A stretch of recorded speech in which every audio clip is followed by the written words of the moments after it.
शरीर की अनित्यता का विचार करें, संसार की अनित्यता का विचार करें। सावधान रहिए, संसार के किसी भी विषय का रस वो मन का स्पर्श नहीं करना चाहिए। भगवान कह रहे हैं पूरे मन को मेरे अंदर लगा, इसके लिए सतत अभ्यास करें।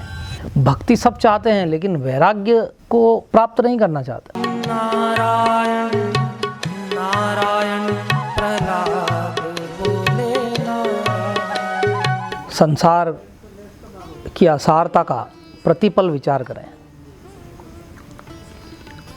अनित्यानि शरीराणि वैभवो नैव शाश्वत, नित्य सन्निहितो मृत्यु कर्तव्यो धर्म संग्रह।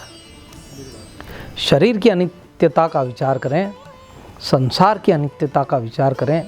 अपने इर्द गिर्द जो मृत्यु का तांडव हम देख रहे हैं, इसको गंभीरता से देखें और समझें और विचार करें कि हम कितने समय के मेहमान हैं। जब तक इस प्रकार का वैराग्य भाव न लाएंगे, भक्ति में मन जाएगा कैसे, उससे भक्ति का रस प्राप्त कैसे होगा। सावधान रहिए, संसार के किसी भी विषय का रस वो मन का स्पर्श नहीं करना चाहिए, बुद्धि उसमें प्रविष्ट नहीं होनी चाहिए। मन मना भव मद भक्तो, भगवान कह रहे हैं पूरे मन को मेरे अंदर लगा, इसके लिए सतत अभ्यास करें।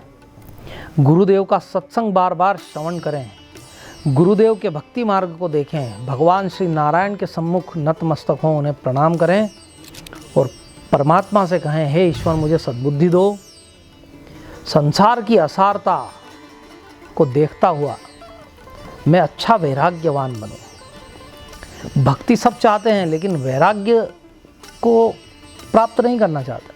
भगवान कहते हैं ऐसे तो नहीं हो पाएगा, सबसे पहले वैराग्य चाहिए। वैराग्य राग रसिको, जो वैराग्य रूप राग में रसिक है ना, भव भक्ति निष्ठा, वही भक्ति में निष्ठ हो सकता है। क्योंकि जब जगत से राग हट गया तो मन ने उधर जाना बंद किया और भगवान में प्रेम हुआ तो भगवान में लगेगा। और जब तक संसार को सत्य समझेगा तो भगवान में नहीं जाएगा। जहाँ उसे सत्य और सुख की प्रतीति कराओगे उस तरफ भागता रहेगा, मन का सीधा स्वभाव है।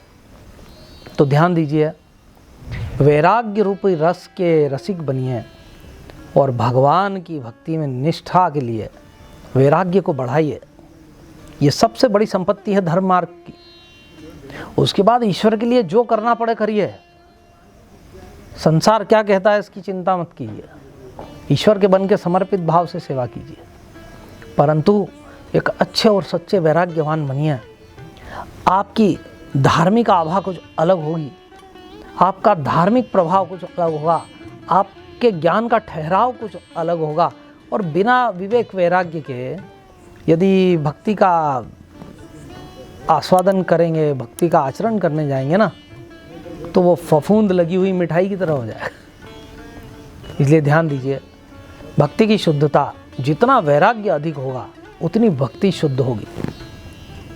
वैराग्य को अर्जित कीजिए। श्री नारायण।